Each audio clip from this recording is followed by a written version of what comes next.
Bakit naging sentro ng katatawanan si General Torre?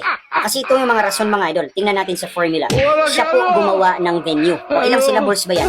Siya po gumawa ng venue. 8 syllables. Tingnan natin sa formula kung mag-match ba yan. O. Pangalawa, siya po ang nag-set ng araw. Siya po ang nag-set ng araw. 8 syllables na naman. O pangatlo, siya rin po ang nag-set sa ring. Siya rin po ang nag-set sa ring. Tingnan mo, 8 na naman mga idol. O next, siya lang din umaway self niya. Siya lang din umaway self niya. 8 syllables. Tingnan mo, nag-correlate na dahan-dahan, no? O next, siya lang din naman mag-isa. Siya lang din naman mag-isa. 8 na naman.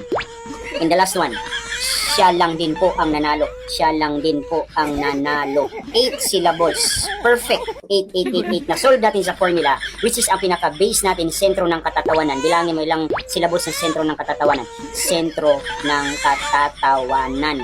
8 syllables. Perfect. So that's why na-solve natin mga idol na sentro ng katatawanan si General Torre. Sa 8. Nag-match kasi sa ating formula.